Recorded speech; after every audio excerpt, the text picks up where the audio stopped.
Hello friends, welcome to सिस्टी digital world. चलिए इस वीडियो में हम बात करते हैं गूगल वर्क स्पेस के यूजर मैनेजमेंट के बारे में, जो कि काफी इंपॉर्टेंट टॉपिक है। इससे पहले मेरा वीडियो इसी टॉपिक पे था, बट सारे टॉपिक्स को, सारे कंटेंट्स को एक वीडियो में कवर करने से बहुत लंबा हो जाता है, इसलिए हम इसे पार्ट पार्ट में बना रहे हैं। तो हम जो लास्ट वीडियो बनाए थे उसको आगे बढ़ाते हुए यूजर मैनेजमेंट पार्ट 2 हम इस वीडियो को कह सकते हैं। तो इस वीडियो में हम जो बात करने वाले हैं वो है यूजर इंफॉर्मेशन के बारे में, कि as a email administrator, as a Google Workspace admin, आप किस तरीके से यूजर इंफॉर्मेशन को मैनेज कर सकते हैं। एक यूजर का जो भी इंफॉर्मेशन होता है एम्प्लॉयमेंट से रिलेटेड, वो एम्प्लॉय के प्रोफाइल पे सारा इम्पोज किया जाता है, अपडेट किया जाता है। तो इस वीडियो में हम स्टेप बाय स्टेप देखेंगे वो कौन से इंफॉर्मेशन है जो कि काफी इंपॉर्टेंट है और उसको आप किस तरीके से अपडेट कर सकते हैं। अगर आप पहली बार मेरे चैनल पे आए हैं तो प्लीज इस चैनल को सब्सक्राइब जरूर कर लीजिए, क्योंकि गूगल वर्क स्पेस से रिलेटेड बड़े ही इंपॉर्टेंट टेक्निकल वीडियोस मैं लाते रहता हूँ।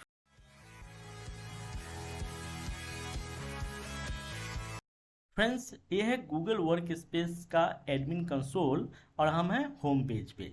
तो अगर हमें यूजर मैनेजमेंट के बारे में बात करते हैं तो हमें जाना होगा यूजर सेक्शन में। मैं इस यूजर सेक्शन पे क्लिक करके हम यूजर के मेन सेक्शन में आ चुके हैं और यहाँ पे हमारे ऑर्गेनाइजेशन में जितने भी एम्प्लॉय हैं उसके ईमेल आईडी यहाँ दिख रहा है। अब हम ये देखते हैं किसी एक यूज़र को ओपन करके कि यहाँ क्या क्या इन्फॉर्मेशन हो सकते हैं। तो हम इसे ओपन कर लेता हूँ। लास्ट वीडियो में हमने इन सारे टॉपिक्स को कवर किया था और भी बहुत सारे इंपॉर्टेंट टॉपिक्स कवर किए थे। तो अगर आपने वो वीडियो नहीं देखा है तो प्लीज़ आई बटन में वो वीडियो का इन्फॉर्मेशन है, आप उस वीडियो पे क्लिक करके उसे देख सकते हैं। तो आज जो हम कवर करने वाले हैं वो है यूज़र इन्फॉर्मेशन। जब हम यूज़र इन्फॉर्मेशन के ऊपर क्लिक करते हैं तो ये यूज़र इन्फॉर्मेशन का सेक्शन ओपन हो जाता है। अब यहाँ पे है contact information, alternate email address, employment information, date of birth, email validity, user, directory sharing और करेंट प्रोफाइल। तो हमने सारे टॉपिक्स को हम देखेंगे कि इससे क्या बेनिफिट है और हम क्यों डालते हैं। फ्रेंड्स, ये सारा यूजर इन्फॉर्मेशन है। अगर आप किसी कंपनी में जॉब करते हैं as a Google Workspace या ईमेल एडमिन, चाहे ऑफिस 365 में आप काम कर रहे हो, एक्सचेंज के ऊपर काम कर रहे हो, या फिर आप गूगल वर्क स्पेस पे काम कर रहे हो, कहीं भी किसी भी प्लेटफॉर्म पे आप काम करेंगे, आपको ये यूजर मैनेजमेंट करना ही होगा। यूजर्स का जो ईमेल आईडी बनता है वो एज ए यूजर ही मान लीजिए ये सारे ईमेल आईडी यूजर है। जैसे ये sdw123@60digitalworld.in है, ये एक एम्प्लॉय का ईमेल आईडी है। अब हम बात करते हैं कॉन्टैक्ट इन्फॉर्मेशन। जब हम इस पर क्लिक करेंगे तो यहाँ आप ईमेल एड्रेस डाल सकते हैं। आप कहेंगे एक ईमेल एड्रेस तो यहाँ है, तो यहाँ क्यों डालना है? तो ये actually add a secondary email address, आप यहाँ पे सेकेंडरी ईमेल एड्रेस डाल सकते हैं और उसका पर्सनल ईमेल आईडी भी हो सकता है, क्योंकि ऑर्गेनाइजेशन में तो एक ही ईमेल आईडी मिलता है। तो अल्टरनेट ईमेल आईडी पे उसका पर्सनल ईमेल आईडी यहाँ डाल सकते हैं। उसके बाद है फोन नंबर यहाँ डाल सकते हैं। अब फोन नंबर में कई सारे इन्फॉर्मेशन है, होम, वर्क और मोबाइल। तो अगर ऑफिस का नंबर है तो आप वर्क ईमेल आईडी, वर्क के कैटेगरी में मोबाइल नंबर को सेव कर सकते हैं, या लैंडलाइन नंबर भी आप सेव कर सकते हैं। होम का है तो होम का, जनरली ऑफिस में होम का डलता नहीं है। मोबाइल नंबर है तो सिर्फ मोबाइल नंबर की कैटेगरी में डाल सकते हैं। तो आपको ये देखना है कि वो किस कैटेगरी में उसका फ़ोन नंबर या मोबाइल नंबर आप अपडेट करते हैं। उसके बाद है एड्रेस, आपका होम एड्रेस क्या है, वर्क एड्रेस क्या है या अदर एड्रेस क्या है, आप यहाँ पे वो एड्रेस को सेव कर सकते हैं। और आप चाहें तो वर्क एड्रेस, होम एड्रेस, दोनों एड्रेस भी आप यहाँ डाल सकते। तो ये इस तरीके से कॉन्टैक्ट इन्फॉर्मेशन अपडेट होता है और इसको यहाँ पे सेव कर सकते हैं। उसके बाद है अल्टरनेट ईमेल एड्रेस। ये थोड़ा सा इंटरेस्टिंग टॉपिक है। अल्टरनेट ईमेल एड्रेस से आप क्या समझते हैं? यहाँ पे तो हमने बात किया एक सेकेंडरी ईमेल एड्रेस का। तो अब आप कहेंगे कि सेकेंडरी ईमेल एड्रेस अगर है तो ये अल्टरनेट ईमेल एड्रेस क्या है? फ्रेंड्स, यहाँ पे थोड़ा मैजिकल है। मैजिकल ये है कि अल्टरनेट ईमेल एड्रेस का मतलब है कि अगर ये ईमेल आईडी नहीं है तो ये ईमेल आईडी, नहीं तो ये ईमेल आईडी, नहीं तो ये ईमेल आईडी, मतलब उसके जगह पे अल्टरनेट क्या ईमेल आईडी दे सकते हैं। तो इसको ईमेल अलाइज भी कहते हैं। जनरली ये ईमेल अलाइज ही जानते हैं और समझते हैं। ईमेल अलाइज का मतलब होता है कि किसी का कोलोनिकल नेम, मतलब उसका कोई दूसरा नाम हो। अब मान लीजिए कि आपके पास एक ईमेल आईडी है, ये मेल बॉक्स आईडी है, और अगर आपको एक दो और डिफरेंट ईमेल आईडी आप चाहते हैं कि हम कस्टमर के साथ या फिर आप अपने सर्कल में डिस्ट्रीब्यूट करें। अब उस केस में क्या होगा कि अगर आप अलग अलग ईमेल आईडी बनाते हैं तो आपको अलग अलग यूजर लाइसेंस का कॉस्ट बियर करना पड़ेगा, अलग अलग कॉस्ट जाएगा। उस कॉस्ट को बचाने के लिए और ऑपरेशंस को इजी करने के लिए, मान लीजिए आपको 3 ईमेल आईडी दे दिया जाए कि आप एक ही पर्सन है और 3 ईमेल आईडी यूज कीजिए, अलग अलग चीजों के लिए अलग अलग ईमेल आईडी यूज कीजिए। तो आपको क्या करना होगा कि 3 ईमेल आईडी सेपरेटली लॉगिन करना पड़ेगा और सेपरेटली ऑपरेट करना पड़ेगा। तो ये थोड़ा सा ऑपरेशनल भी टफ हो जाता है और कंपनी का कॉस्ट भी लगता है। इन दोनों एफर्ट्स को बचाने के लिए ये ईमेल अलाइज का यूज होता है। अब क्या करेंगे, सपोज stw123@60digitalworld.in एक ईमेल आईडी है और हम चाहते हैं कि एक info@60digitalworld.in मैं दे दूं, या फिर support@60digitalworld.in एक ईमेल आईडी दे दूं, या फिर एक और ईमेल आईडी डाल दूं जैसे marketing@60digitalworld.in डाल दूं। तो मतलब कुछ ऐसे अल्टरनेट ईमेल एड्रेस जो आप मार्केट में डिस्ट्रीब्यूट करना चाहते हैं, लेकिन जो मेल रिसीव होगा वहां पे एक ही पर्सन है, एक ही ईमेल आईडी है। तो मेल इसी मेल बॉक्स के ऊपर रिसीव होगा क्योंकि ये मेन ईमेल आईडीज है, बट उसके कॉरस्पॉन्डिंग आप यहाँ पे multiple alternate email address create कर सकते हैं और आप डिस्ट्रीब्यूट कर सकते हैं। जितने भी लोग उस ईमेल आईडी पे मेल करेंगे वो इसके मेल बॉक्स में रिसीव हो जाएगा। फ्रेंड्स, तो इस तरीके से हमने 2 अल्टरनेट ईमेल एड्रेस यानी ईमेल अलाइज क्रिएट कर दिया है। इस तरीके से आप भी कर सकते हैं। उसके आगे अगर हम बढ़ते हैं तो है एम्प्लॉय इन्फॉर्मेशन। एम्प्लॉय इन्फॉर्मेशन में यहाँ पे एम्प्लॉय आईडी मेंशन होता है, यहाँ पे जॉब टाइटल मेंशन होता है। जॉब टाइटल मीन्स उसका डेजिनेशन क्या है। यहाँ टाइप ऑफ एम्प्लॉय होता है, जैसे एक ऑर्गेनाइजेशन में मल्टीपल टाइप के एम्प्लॉय होते हैं। मल्टीपल टाइप मीन्स कोई ऑफ रोल एम्प्लॉय होता है, कोई ऑन रोल एम्प्लॉय होता है, इंटर्न एम्प्लॉय होता है, इंटर्नशिप वाले। तो अलग अलग तरीके के भी एम्प्लॉयमेंट टाइप होता है, वो यहाँ पे मेंशन किया जाता है। उसके बाद उस एम्प्लॉय का मैनेजर ईमेल आईडी क्या है, तो एम्प्लॉय का मैनेजर ईमेल आईडी यहाँ डलता है। उसके बाद उसका डिपार्टमेंट क्या है, यहाँ पे डिपार्टमेंट मेंशन कर सकते हैं। यहाँ पे कॉस्ट सेंटर डाल सकते हैं। यहाँ पे बिल्डिंग का आईडी डाल सकते हैं कि जिस बिल्डिंग में ऑफिस है वो जिस बिल्डिंग में ऑफिस है उसका आईडी क्या है, फ्लोर का नाम क्या है या फ्लोर का सेक्शन क्या है। जितने भी इन्फॉर्मेशंस आपको अगर एचआर देती है कि हमें इतने इन्फॉर्मेशन एम्प्लॉय के प्रोफाइल पे होना चाहिए, तो आपको अपडेट करना पड़ेगा। उसके आगे है डेट ऑफ बर्थ। आप यहाँ पर डेट ऑफ बर्थ मेंशन कर सकते हैं, एम्प्लॉय का डेट ऑफ बर्थ क्या है सेव कर सकते हैं। उसके बाद वैलिडिटी, ईमेल का वैलिडिटी क्या है, कितने दिनों तक वो ईमेल वैलिड रहेगा, वो यहाँ पे मेंशन कर सकते हैं। अब आप कहेंगे कि क्या ये ईमेल वैलिडिटी हम डाल देंगे तो उसके बाद ईमेल आईडी एक्सपायर कर जाएगा, तो नहीं, ऐसा नहीं है। यहाँ पे जस्ट आप मेंशन कर सकते हैं और इसे आपको मैनुअली रिव्यू करना पड़ेगा, इसका कोई ऑटोमेटिक सॉल्यूशन अभी नहीं है।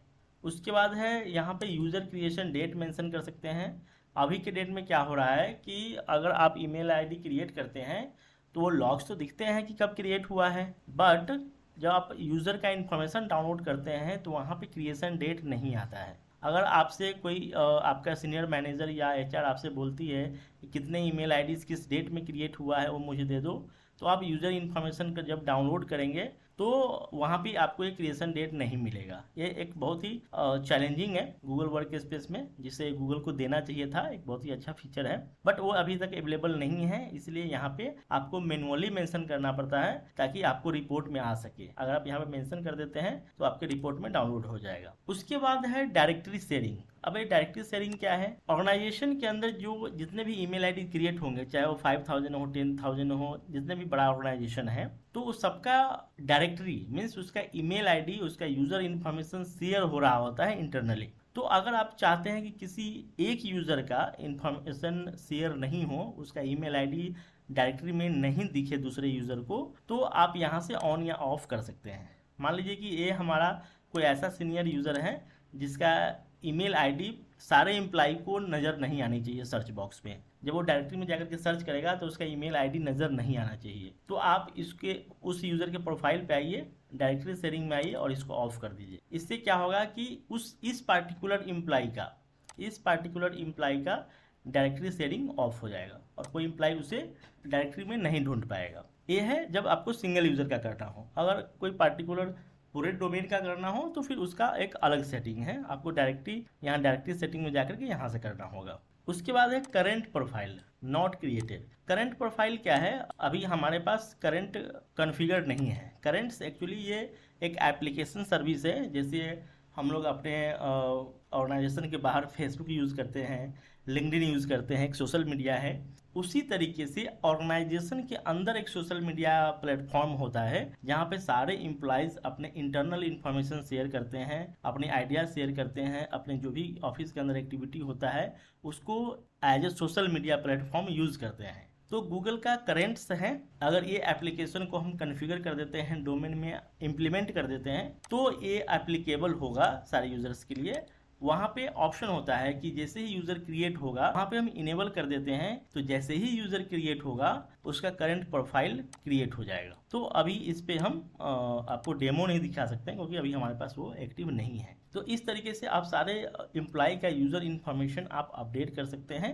आपका एक सवाल हो सकता है कि ये तो एक यूज़र है या 10 यूज़र है तो हम बहुत आसानी से इसको मैनुअली अपडेट कर सकते हैं, लेकिन अगर 5000 यूज़र्स हो गए हैं, 10,000 यूज़र्स हो गए हैं, तो इतने बड़े ऑर्गेनाइजेशन में हम इसको किस तरीके से अपडेट करेंगे। ऐसे बड़े ऑर्गेनाइजेशन में ऑटोमेशन का हेल्प लिया जाता है, बल्क यूज़र अपडेट्स होता है जहाँ से एक्टिव डायरेक्टरी से भी यूज़र का इन्फॉर्मेशन पुल होकर के सिंक हो जाता है गूगल डायरेक्टरी में।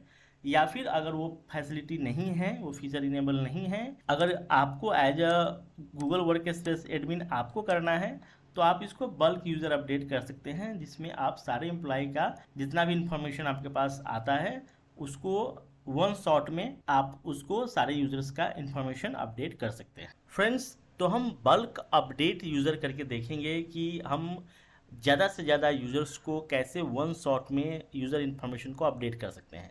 ये हम फ्रिक्वेंटली होने वाली एक्टिविटीज़ है जो ऑर्गेनाइजेशन में चलते रहता है, तो ये बहुत ही इंपॉर्टेंट है। अगर आप जान लेते हैं तो आपके एडमिनिस्ट्रेशन में काफ़ी हेल्प मिलने वाला है। सपोज हमारे पास बहुत सारे यूज़र्स हैं, 100, 200, 5000 यूज़र्स तक का, या जितने भी ऑर्गेनाइजेशन में आपके पास यूज़र्स हैं सारे यूज़र्स का डेटा आपके पास एक बार में आता है, तो आप बल्क अपडेट यूज़र के थ्रू सारे यूज़र इन्फॉर्मेशन को वन शॉट में अपडेट कर सकते हैं। उसके लिए हमें क्या करना है, हमें बल्क अपडेट यूज़र पर क्लिक करना है। क्लिक करने के बाद यहाँ पे दो चीज़ें हैं, एक है डाउनलोड यूज़र इन्फो इन CSV file, download blank CSV template. तो हमें क्या करना है, एग्जिस्टिंग यूज़र का इन्फॉर्मेशन को अपडेट करना है, इसलिए हमें डाउनलोड यूज़र इन्फो इन CSV फाइल को डाउनलोड करना पड़ेगा। इसको डाउनलोड करते ही आपके पास यूज़र के सारे इन्फॉर्मेशन आ जाएंगे जितने भी अवेलेबल हैं। अब उसके बाद आपको जिस भी फील्ड को अपडेट करना है या फिर जो भी नए डेटा को अपडेट करना है उस डेटा को उसी सीट में फिल करना है। तो चलिए इसे डाउनलोड कर लेते हैं। ये डाउनलोड हो रहा है, ये टास्क बटन है जहाँ पे आपका कोई भी टास्क इन प्रोग्रेस होगा तो यहाँ पे दिखता है। डाउनलोड कर लेते हैं। देखिए हमारे पास जो भी यूज़र हैं उसका इन्फॉर्मेशन डाउनलोड हो गया है। तो हमारे पास ये 7 यूज़र्स का लिस्ट डाउनलोड हुआ है। अगर आपके ऑर्गेनाइजेशन में जितने यूज़र होंगे उतने यूज़र्स का डाउनलोड हो जाएगा। ये फर्स्ट नेम है, ये लास्ट नेम है, ये ईमेल आईडी है और ये पासवर्ड है। ये पासवर्ड इनक्रिप्टेड होता है इसलिए आपको दिखेगा नहीं। ये पासवर्ड हैश फंक्शन है, अगर इसकी ज़रूरत नहीं है आप इसे डिलीट भी कर सकते हैं। ये ऑर्गेनाइजेशन यूनिट है कि ये यूज़र किस ऑर्गेनाइजेशन यूनिट से बिलोंग करता है। उसके बाद है new primary email address, recovery email address, home secondary email address, work secondary email address, recovery phone, work phone, home phone, mobile number, work address, home address, employee ID, employee type, employee title, employee email, department, cost centre, building ID, building floor, floor section, password change at next sign in और not. अब देखिए यहाँ पे बहुत ही interesting thing है, बहुत important चीज़ है। अगर आप यूज़र को अपडेट कर रहे हैं और यहाँ पे अगर ट्रू लिखा हुआ है, इसका मतलब ये है कि जैसे ही यूज़र लॉगिन करेगा ये डेटा अपडेट होने के बाद उसे पासवर्ड चेंज करने के लिए इन्फोर्स करेगा। तो यहाँ ट्रू लिखा हुआ है और यहाँ पे फॉल्स है। अब आप कहेंगे कि ये ट्रू कैसे आ गया, क्योंकि हमने इसको चेंज नहीं किया है, ये बाय डिफॉल्ट आया है। ये ट्रू इसलिए आ रहा है क्योंकि ये यूज़र नया क्रिएट हुआ है और ये यूज़र अभी तक एक बार भी लॉगिन नहीं हुआ है। तो जब भी कोई नया यूज़र क्रिएट होता है और आप यूज़र क्रिएट करते समय ये ऑप्शन को अलाउ इनेबल रखते हैं,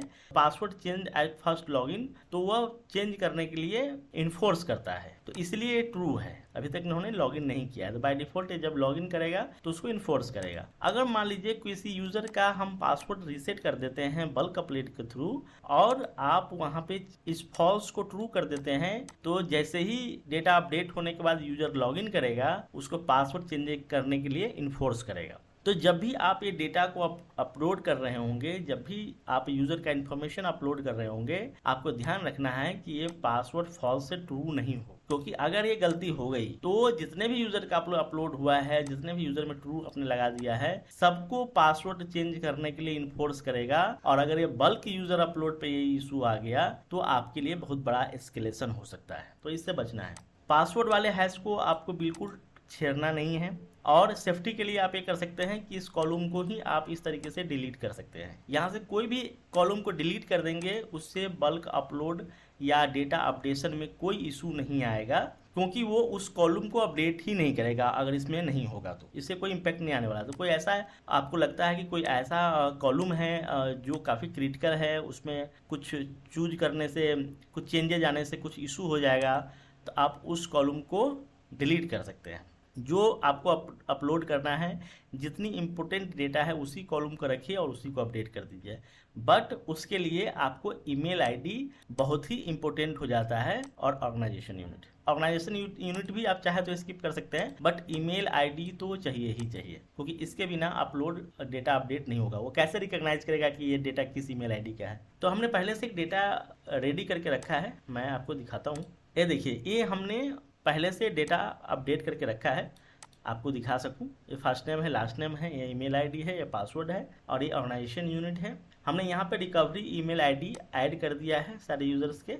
हालांकि जनरली ये बैकएंड से नहीं होता है रियल सिनेरियो में, बट हमने डाल दिया आपको डेमो दिखाने के लिए। उसके बाद यहाँ पे हमने रिकवरी फ़ोन नंबर ऐड कर दिया है, ये जस्ट डेमो है, करेक्ट नंबर नहीं है। यहाँ पे हमने वर्क फ़ोन, यहाँ पे हमने लैंडलाइन नंबर मेंशन कर दिया है, यहाँ पे मोबाइल नंबर मेंशन कर दिया है, वर्क एड्रेस यहाँ पे मेंशन कर दिया है, होम एड्रेस हमने NA कर दिया है, एम्प्लॉय ID यहाँ पे मेंशन है, एम्प्लॉय टाइप कैसा है, रेगुलर है, ऑफ रोल है, एम्प्लॉय का टाइटल क्या है, मैनेजर है, मैनेजर सेल्स है, एग्जीक्यूटिव है, हेल्प डेस्क है, और इन सब के मैनेजर का ईमेल आईडी है। उसके बाद डिपार्टमेंट है, कॉल सेंटर है, बिल्डिंग आईडी है, चलिए बिल्डिंग आईडी पे मैं ही मेंशन कर देते हैं, फ्लोर नेम हमने डाल दिया है, सेक्शन चलिए मैं ये डाल देता हूँ। उसके बाद पासवर्ड चेंज पर यहाँ फॉल्स ट्रू है, मुझे इसे हमें तो ये टेस्टिंग सिनेरियो है तो हमें कोई फ़र्क नहीं पड़ता है, बट आपको ध्यान रखना है। उसके बाद यहाँ पे हमने ये सारे कॉलम्स को छोड़ दिया है एज इट इज़। तो ये इतने सारे इन्फॉर्मेशन जो कि इम्पोर्टेंट है और हमें एम्प्लॉय के डेटा पे अपलोड करना है। अब मैं आपको एक यूज़र दिखाता हूँ जिसमें ये सारे इन्फॉर्मेशन नहीं होगा और ये किसी भी यूज़र्स में नहीं होगा, और फिर अपडेट होने के बाद मैं आपको दिखाऊंगा कि अपडेट हुआ नहीं हुआ। इसमें आइए, यूज़र इन्फॉर्मेशन में जाइए, देखिए यहाँ पे सारा का सारा डेटा फॉल्स है, यहाँ पे कोई भी डेटा अपडेटेड नहीं है। अब कोई भी यूज़र उठा के देख लीजिए, यहाँ पे कोई भी डाटा मेंशन नहीं है, पूरे ब्लैंक है। अब हम इसको बल्क अपलोड करेंगे और देखेंगे कि ये कितना जल्दी हो जाता है। हमें इस फाइल को, ये user2 फाइल है, इसको हमें सेव कर लेना है as it is .csv file में। इसका फॉर्मेट चेंज नहीं होना चाहिए। डाउनलोड में ही कर लेते हैं, यस कर लेते हैं, यस कर दिया। अब यहाँ पे बल्क अपडेट पे क्लिक करना है और अटैच करना है। user2 था, ओपन कर लीजिए, अपलोड कर दिया है। Unable to parse raw 2, 3, 4, 6 and 1 mode. 6 rows have error and cannot proceed. You can still run this update and we will email you this a full list of error. The following error were found. अब देखते हैं इसमें क्या error आया है। तो इस error को भी आप सॉल्व करना देख सकते हैं कैसे सॉल्व होता है। इस तरीके से आप भी जब अपलोड करेंगे तो कुछ एरर आपको मिल सकता है। अब इसमें क्या एरर है ये भी हम देखेंगे। इसको कंटिन्यू किया, हमें यहाँ पे एक एरर लिस्ट भी मिलेगा। अच्छा है, एरर आ गया है और ये एरर मैं आपको दिखा सकता हूँ। एक रॉ सक्सेसफुली अपडेट हो गया है, ठीक है, और 6 रॉज में प्रॉब्लम है। इस लॉग को आपको डाउनलोड करना है। जब भी कोई फेलियर होता है इस लॉग को आप डाउनलोड करेंगे। ओपन कर लेता हूँ, अब देखता हूँ इसमें इशू क्या आया है। तो देखिए इसमें एक रॉ सक्सेसफुली अपडेट हुआ है और 6 रॉ में एरर आ गया है। Must be in the E.164 format. इसमें हमने जो रिकवरी फ़ोन नंबर डाला है इसके फॉर्मेट में कहीं ना कहीं इशू है। तो हमें इसको करेक्ट करना पड़ेगा। तो फ्रेंड्स अभी हमने इसका फॉर्मेट सही कर दिया है, +91 कर दिया है। और इसे ठीक करने के लिए आपको इसको फॉर्मेट में आना है, कस्टम में आना है, और यहाँ पे हमने ये वाला ऑप्शन यूज़ किया है, प्लस और हैश करके इसको आप कस्टम क्रिएट करना है, और ये +91 का आ गया है। अब ये एरर नहीं आना चाहिए। अभी ये देखते हैं, अभी ये एरर नहीं आना चाहिए। हमें अपलोड करना है कि अभी कोई एरर नहीं आया है, और मुझे लगता है कि अभी सक्सेसफुली हो जाएगा। देख लीजिए, bulk upload user info completed, ये बिल्कुल सक्सेसफुली कंप्लीट हो गया है 7 रोज़। अगर कोई एरर आता है तो आप यहाँ से डाउनलोड कर सकते हैं। अब ये सारा का सारा सक्सेसफुल का लॉग क्रिएट हुआ होगा। तो फ्रेंड्स इस तरीके से आप बल्क यूज़र अपडेट कर सकते हैं, जो कि यूज़र अपडेशन का एक बहुत बड़ा क्रिटिकल रोल है। अगर आप बहुत सारे यूजर्स का वन शॉट में अपडेट करना चाहते हैं तो हम कोई यूज़र ओपन करके देख लेते हैं क्या ये डेटा अपलोड हुआ है। यूज़र इन्फॉर्मेशन में ओपन कर लेते हैं। अभी देखिए यहाँ पे सारा कुछ हो गया है, फ़ोन नंबर आ गया, मोबाइल नंबर भी आ गया, एड्रेस भी आ गया, एम्प्लॉय आईडी आ गया, जॉब टाइटल आ गया, रोल आ गया, मैनेजर आईडी आ गया, department, cost centre, building ID, float, सारा कुछ आ चुका है। कोई भी यूज़र हम ओपन करके देख सकते हैं, सारे यूज़र्स के प्रोफाइल पे वो डेटा अपडेट हो चुका है। ये देख लीजिए, phone number, employee ID, executive, ये सारा डेटा जो अपलोड हो चुका है। और आप इस तरीके से गूगल वर्क स्पेस का बल्क यूज़र वन शॉट में अपडेट कर सकते हैं यूज़र इन्फॉर्मेशन, चाहे आपके पास जितनी इन्फॉर्मेशन अवेलेबल हो। तो फ्रेंड्स इस तरीके से हमने इस वीडियो में देखा कि यूज़र मैनेजमेंट का जो सेकेंड पार्ट था, यूज़र इन्फॉर्मेशन, उसको हम किस तरीके से अपडेट कर सकते हैं। तो यूज़र इन्फॉर्मेशन में हमने सारे टॉपिक्स कवर कर लिए हैं। आई होप कि ये वीडियो आपके लिए काफ़ी यूजफुल होगा। अब जो मेरा अगला टॉपिक होगा वो होगा सिक्योरिटी के ऊपर। यूज़र सिक्योरिटी को हम क्या क्या इम्प्लीमेंट कर सकते हैं, कहाँ से इम्प्लीमेंट कर सकते हैं, और इसका क्या बेनिफिट होगा। तो हम इस यूज़र सिक्योरिटीज़ को हम पूरे डिटेल में कवर करेंगे हमारे आने वाले नए वीडियोज़ में। आई होप कि ये वीडियो आपके लिए काफ़ी यूज़फुल होगा। अगर आपको ये वीडियो पसंद आता है तो प्लीज़ इस चैनल को सब्सक्राइब ज़रूर कीजिए, और हमें कमेंट करके भी बता सकते हैं कि आपको किस तरीके का यूज़र आप फेस कर रहे हैं, ताकि हम कोशिश करेंगे कि आपको ज़्यादा से ज़्यादा सोल्यूशन प्रोवाइड कर सकें। Thanks for watching.